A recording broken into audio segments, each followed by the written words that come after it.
Bueno, primero muchas gracias por dejarme exponer. Hace exactamente 3 años, mi hermana Cintia, que en ese momento tenía 40 años, estaba viviendo en Villa Gesell con su pareja y 2 chicos de 6 años, Renata y Salvador de 8. Acá tenemos un compañero de la costa también, así que entiendo perfectamente lo que él dijo porque a mí me pasó lo mismo. Era un 5 de mayo, no un 3 de mayo, sino un 5 de mayo. Dentro de 2 días se van a cumplir 3 años exactos. Estábamos tomando mate con mi señora por la tarde y recibo una llamada telefónica del hermano de la pareja de mi hermana, diciéndome que Cintia había tenido un problema grave y que estaba mal, pero no me especificó cuál había sido el problema. Me dijo que saliera urgente para la casa. Le dije a mi señora Carolina que fuéramos rápido para allá. Cintia vivía a 10 cuadras de mi casa en Villa Gesell. Yo caminé las 10 cuadras, en ese momento no teníamos auto, fuimos caminando rápidamente. Y durante todo el trayecto lo único que pensé, ojalá que esté viva. Yo tenía ese pensamiento en la cabeza y no sabía por qué.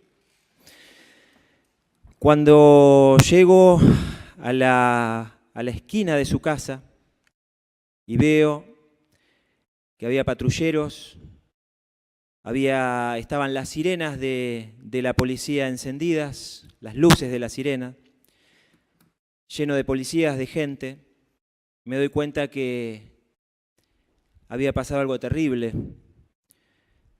Cuando llego al lugar corriendo, llorando, me avisan que había fallecido y que la habían matado.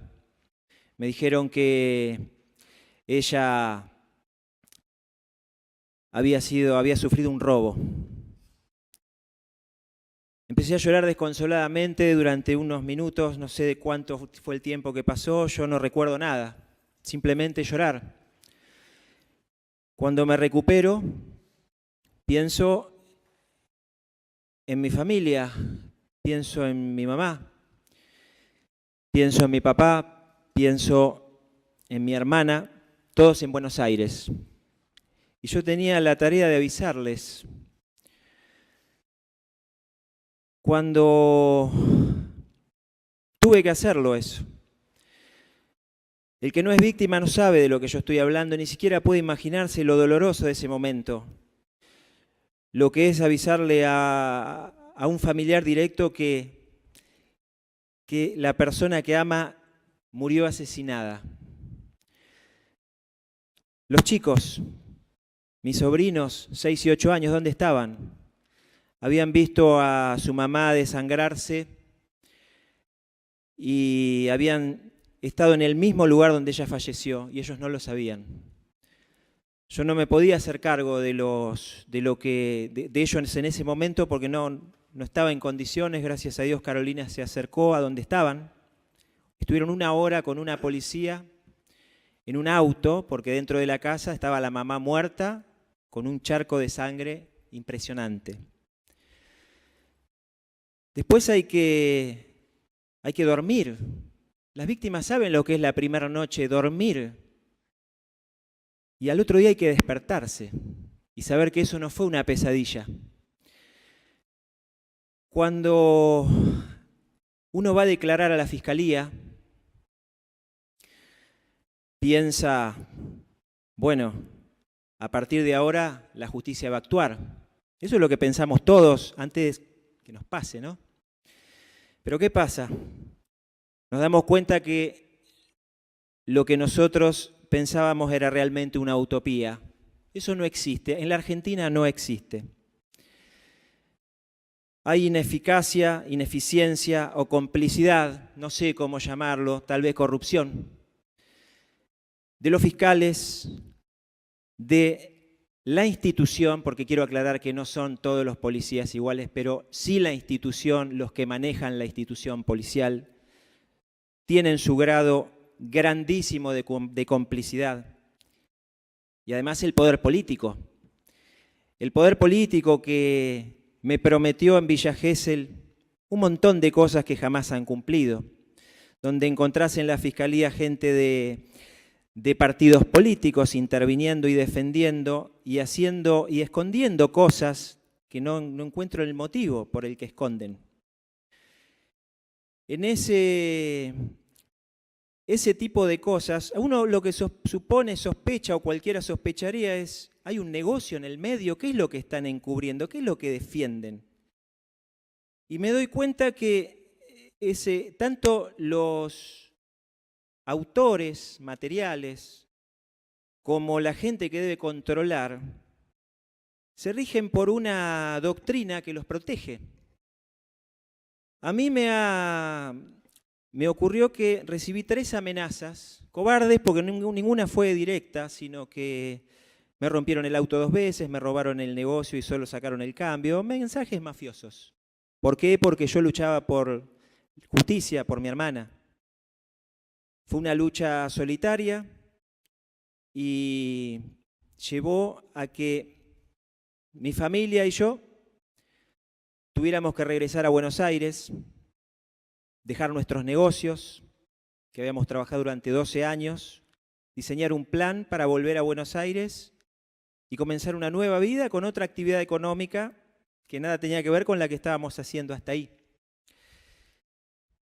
Cuando llego a Buenos Aires me doy cuenta que la justicia, si yo no hacía nada, no iba a actuar.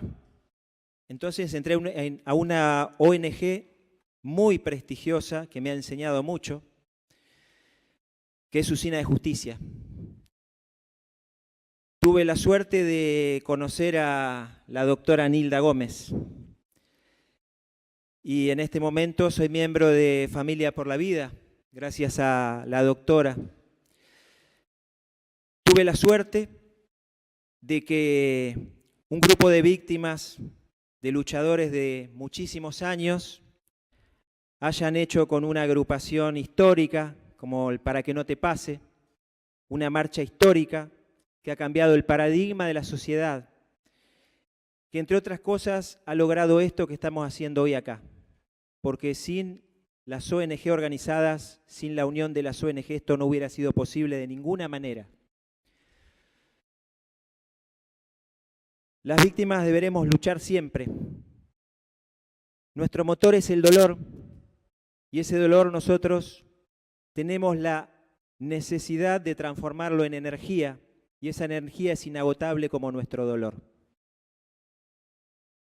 Nosotros, yo particularmente como víctima, le pido a este Senado, al Poder Legislativo, que es el que tiene que aprobar las leyes, que quiero vivir en un Estado de Derecho, que quiero cambiar la doctrina del doctor Zaffaroni, que el abolicionismo no sirve. Hay muchas pruebas de eso. Voy a leer algo que escribí y se refiere a esto. El 5 de mayo de 2014, Cynthia Filippone salió a descolgar la ropa en el jardín de su casa en Villa Gesell, cuando fue atacada y herida en su cuello con un arma blanca. Logró ingresar al interior de su vivienda y cerrar la puerta con llave. Murió desangrada en presencia de sus hijos de 6 y 8 años de edad. Este caso fue dado a conocer por los medios como el crimen de la artesana. A partir de ese día la familia comenzó a transitar el mismo sendero de todas las víctimas en este país, el de luchar para que la justicia condene a los culpables. El dolor se transformó en el motor para continuar. Me presenté como particular damnificado. Para hacerlo debía contratar un abogado penalista. Al llegar a este punto me informan que para tenerlo debía pagarlo de mi propio bolsillo o de lo contrario solo la Fiscalía llevaría el caso. Quiero resaltar que al entrar a cualquier fiscalía uno se da cuenta que hay muchos más cuerpos de causas que espacios para archivarlos. Cada fiscal tiene que trabajar en cientos de ellas y a mi entender es prácticamente imposible que pueda conseguir un buen resultado en todas, no le da el tiempo. Además, puede tener una estrategia no compartida por el damnificado, ya que es un empleado del Estado, no un representante de la víctima. En el caso de mi hermana, la justicia puso al doctor Eduardo Elizarraga, quien estando de guardia al momento del hecho no asistió al lugar, en el lapso más importante para la recolección y preservación de las evidencias. Como resultado, todas las pruebas se contaminaron. Esta fue una de sus tantas desprolijidades. Luego de unos meses fue apartado de la causa con un durísimo informe de la Cámara. Fue reemplazado por la doctora Verónica Zamboni. Luego del pedido de elevación a juicio oral, presentado por la segunda fiscal, mi abogado me comunicó que no podía seguir representándome por motivos personales. Estuve meses sin poder conseguir uno a un precio que yo estuviera en condiciones de pagar. Llegaron a pasar honorarios de hasta $25.000. Lo más grave era que sin letrado perdería el derecho a ser particular damnificado. Afortunadamente, pude resolverlo, ya que la doctora Nilda Gómez, víctima y referente de nuestra lucha, tomó el compromiso de representarnos. Es absolutamente necesario e indispensable que todas las víctimas tengan a su disposición un abogado gratuito, sin importar su condición social. Los ladrones, los asesinos, los violadores y delincuentes de cualquier clase lo tienen y es un derecho que nadie quiere sacarles. Pero en las leyes argentinas hay una realidad absolutamente fuera de discusión. Discriminación a las víctimas. Somos discriminados por haber cometido un aparente delito, ser víctimas. Ninguno de nosotros eligió serlo. Los delincuentes sí eligieron delinquir. No pedimos más derechos que ellos, pedimos los mismos. El Estado ya nos falló una vez cuando no pudo cumplir con la tarea de brindarnos seguridad, que es lo que indica nuestra Constitución. Sería muy lamentable que alguien argumentara que es un tema de presupuesto. Nosotros ya hemos perdido algo muchísimo más valioso que el dinero, la vida de nuestros seres queridos. Podría armar una larga lista de situaciones padecidas, como por ejemplo, que al inicio de la instrucción la Fiscalía no me otorgara durante 2 meses la causa para fotocopiar, teniendo el derecho por ser particular damnificado. Y aclaro, como ya se dijo antes, que las copias se sacan en kioscos comunes y son pagadas por nosotros, las víctimas. En una reunión efectuada en el Consejo Deliberante de Villa Gesell, donde casualmente el tema era transparencia en la justicia, con presencia del juez, intendente, concejales, ayudante de fiscal, policía, etc. Y lo más importante, medios. En ese ámbito denuncié lo que estaba ocurriendo. Al día siguiente me avisaron que tenía que ir urgente a la Fiscalía para llevar a fotocopiar la causa. De no ir en ese preciso momento, perdería la oportunidad y el expediente volvería al juzgado. Era el día y la hora del primer partido de Argentina en el Mundial de Fútbol 2014. Todos los negocios estaban cerrados. La sumatoria de sucesos me hicieron ver el absoluto desequilibrio de las leyes en favor de los que no la cumplen. Luego de ocurrido el asesinato de Cintia, creí que la justicia trataría por todos los medios de encontrar a los culpables y encarcelarlos. Sin ser abogado, pensé que luego de procedimientos coherentes se llegaría a la verdad. Nada más alejado de la realidad. Descubrí que los imputados tienen derecho a mentir, que aún con pruebas importantes y siendo amenazas para la sociedad, los jueces los dejan libres. Que la justicia argentina se rige desde hace más de 20 años con una doctrina a la que llamamos abolicionista. Esta doctrina parte de una base. Hay gente que no tuvo oportunidades, pobres, y por lo tanto la culpa es de la sociedad y el objetivo es poder reinsertarlos a la misma. Por lo tanto, se basan en la flexibilidad de las penas. comencé a observar que esta doctrina es aplicada en todos los casos de la justicia penal: robos, asesinatos, violaciones, droga, trata, etc. Y en todos los actores: ladrones, asesinos, policías, políticos, jueces, fiscales. Y es muy evidente que una gran cantidad de casos se efectúan con la complicidad de quienes deberían controlar que esto no ocurra. Me refiero a la justicia, a la policía y al poder político. Y lamentablemente, la ley abolicionista también los protege a ellos.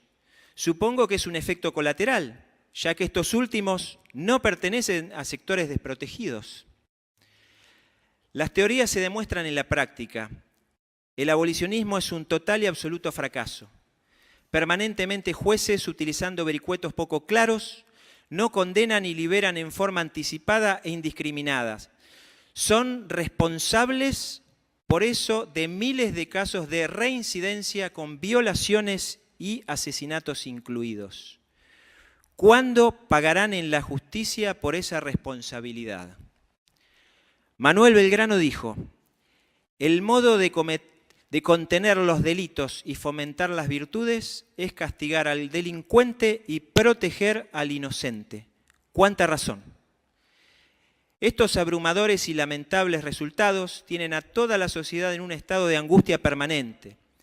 Esta preferencia de la justicia por los que delinquen, que es lo que pregona claramente el abolicionismo, haría sospechar a cualquiera que lo que esta doctrina realmente busca es sostener el gran negocio de los corruptos y así lograr su impunidad absoluta. Observo con mucho dolor algunas apreciaciones que dicen que las víctimas no podemos opinar, porque nuestra angustia no nos permite pensar de un modo equilibrado. Considero esta afirmación como contradictoria. Nadie puede suponer cómo procederá en una situación límite. En tal caso, lo que está haciendo es imaginarse lo que harían ellos en idéntica posición, como si fuera una encuesta, sin tener la menor idea de lo que realmente pasa por la cabeza cuando llega ese momento. Es muy irresponsable dictaminar sobre un tema tan delicado cuando nunca se estuvo en ese lugar y no se comprende absolutamente nada. Simplemente pedimos justicia. Tenemos todas las herramientas necesarias, ya que sabemos perfectamente de lo que hablamos. Poseemos la experiencia. Por ese mismo motivo creo fervientemente que las víctimas no solo podemos opinar, sino que es absolutamente indispensable nuestro juicio y debe ser tenido en cuenta para tomar cualquier determinación que corresponda. Nosotros no nos postulamos para ser víctimas, como ninguno de ustedes lo haría. Existimos. Nadie está exento de serlo. Señores legisladores, ustedes son nuestros representantes. Ustedes son quienes hacen las leyes. Las víctimas estamos reclamando una deuda que el Estado tiene con nosotros y la sociedad toda. Ahora es la oportunidad de comenzar a pagarla. Por favor, colaboren a dar un paso muy importante para que la balanza de la justicia no se incline para un solo lado. Estamos asistiendo a un cambio de paradigma. Este cambio beneficiará a la sociedad en su conjunto, porque sin abolicionismo se pagarán los delitos y ya no será gratis asesinar a alguien. Sueño con un país en el que podamos vivir tranquilos con justicia y por ende seguridad. Este es un paso indispensable, la bisagra de nuestra historia. Ley de víctimas. La patria se los demanda. Muchas gracias, muy claro.